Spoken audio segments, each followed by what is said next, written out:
दोस्तों आज इस वीडियो में हम 4 स्टॉक साथ में डिस्कस करेंगे। हम रिलायंस इंडस्ट्रीज को डिस्कस करने वाले, साथ में हम इन्फोसिस को भी डिस्कस करेंगे और आज हम विप्रो को डिस्कस करेंगे और एक कंपनी को डिस्कस करेंगे जो बहुत ही शानदार बोनस देने जा रही है।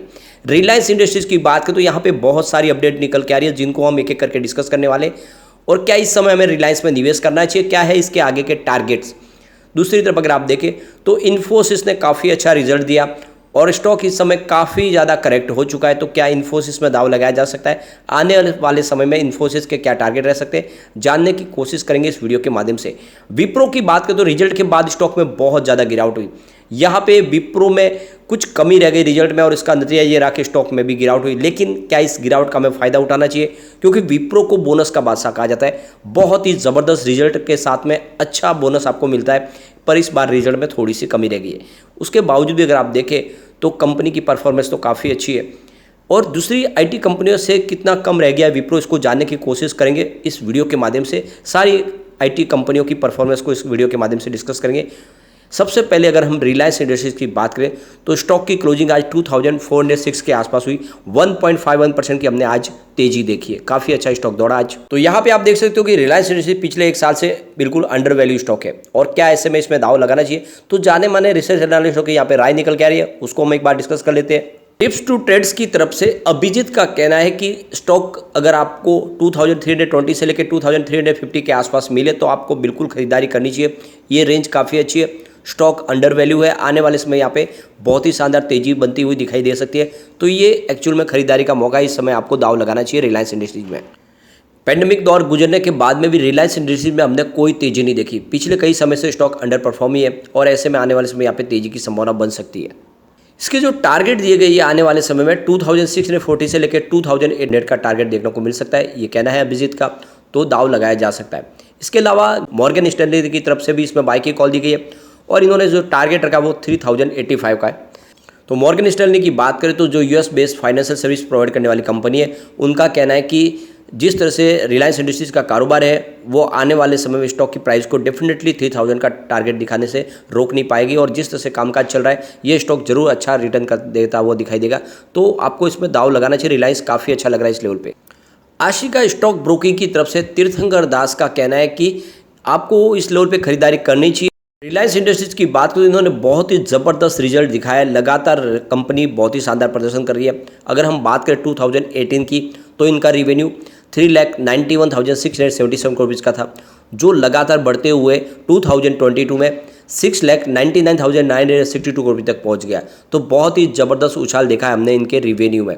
इसके अलावा कंपनी के प्रॉफिट की बात करें तो 2018 में करीब 36,021 करोड़ का इनका प्रॉफिट था, जो 2022 में बढ़ के 67,565 करोड़ तक पहुंच गया। तो रिवेन्यू और प्रॉफिट दोनों में ही बहुत ही शानदार उछाल है, जो इशारा करे कि रिलायंस बहुत मजबूत है। और जिस तरह से इनका बिजनेस तेजी से बढ़ रहा है, कंपनी रिलायंस जियो में आप देख सकते हो कि पूरे मार्केट शेयर अगर 5G का देखें तो 80% अकेला रिलायंस जियो का है। तो जियो का बिजनेस अब तेज़ी से बढ़ेगा, 5G की वजह से स्टॉक की प्राइस बढ़ेगी। दूसरी तरफ रिटेल सेक्टर में भी कंपनी का बहुत ही मजबूती से प्रदर्शन जारी है और ऑयल सेक्टर में तो कंपनी ऑलरेडी देखें तो रिफाइनरी में तो कंपनी मजबूत है ही। ऐसे में ये कंपनी बहुत तेज़ी से आगे ग्रो करेगी और दूसरी तरफ देखें तो लगातार इन्वेस्टमेंट भी आ रहा है, उसका फायदा भी देखने को मिलेगा। तो रिलायंस में लॉन्ग टर्म का नजरिया लेके आपको दाव लगाना चाहिए। एक बार इसके पिवट लेवल को चेक कर लेते हैं। यहाँ से गिरावट का दौर आता है तो फिर 2354 का फर्स्ट सपोर्ट है, ये टूटा तो 2330 स्टॉक जाएगा और नीचे गया तो फिर 2307 तक जा सकता है। पॉजिटिव माहौल बना तो 2401 का फर्स्ट रेजिस्टेंस है, तो ये तो ऑलरेडी ब्रेक हो चुका है। सेकंड रेजिस्टेंस अब 2432 का, इसको पार करते ही 2448 की प्राइस देखने को मिल सकती है। तो लॉन्ग टर्म का नजरिया लेके आपको रिलायंस में बिल्कुल दाव लगा लेना चाहिए। अब हम चलेंगे इन्फोसिस की तरफ। स्टॉक की प्राइस फिलहाल 1491 के आसपास है, 1.14% की शानदार तेजी देखी हमने। यहाँ पे आप देखें तो इन्फोसिस काफ़ी शानदार लग रहा है, इस लेवल पे बाई की कॉल दी जा रही है।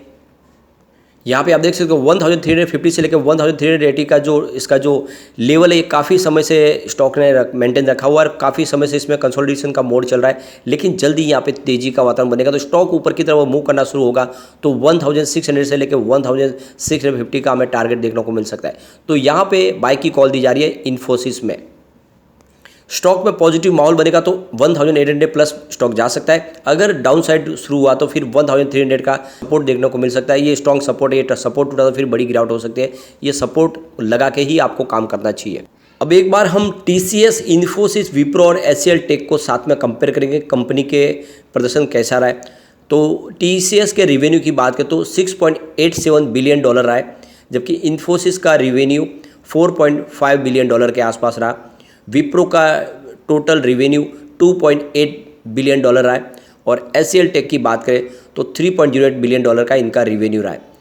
और इसके क्वार्टर ऑन क्वार्टर बेसिस पे US डॉलर में रिवेन्यू ग्रोथ को देखें तो 1.20% रहा है TCS का, 3% रहा है इन्फोसिस का और 2.30% रहा है विप्रो का, 1.90% रहा है HCL टेक का। तो यहाँ पे देख सकते हो कि आप सबसे शानदार प्रदर्शन रहा है इन्फोसिस का। अब यहाँ पे ऑपरेटिंग मार्जिन की बात करें तो 24% रहा है TCS का, 21.50% रहा है इन्फोसिस का, 15.10% है विप्रो का और 18% है HCL टेक का।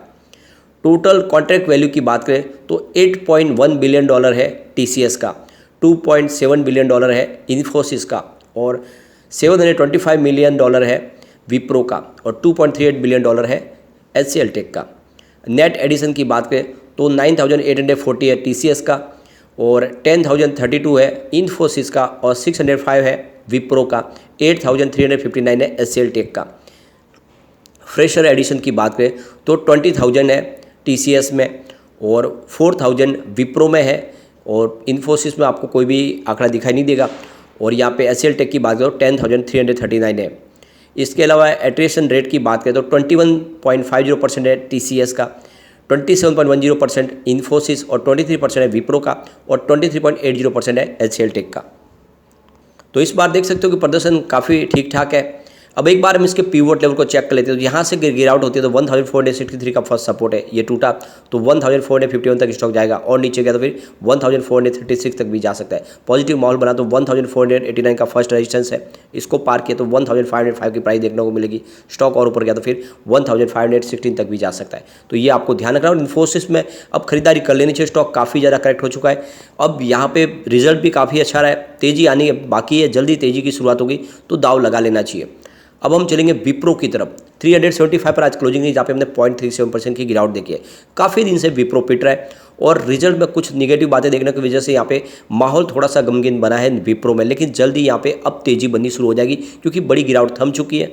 अब ये जो स्टॉक में गिरावट हुई लगभग 8.7% की गिरावट हुई है और ऊपर के लेवल से जब ये रिजल्ट के बाद में, तो इसके पीछे वजह बनी है कि 9.3% की ईयर ऑन बेसिस पे गिरावट देखने को मिली इनके प्रॉफिट में और यहीं से थोड़ा सा सेंटीमेंट बिगड़ा है। लेकिन पिछले क्वार्टर से कंपेयर करें तो रिजल्ट इस बार अच्छा ही रहा है।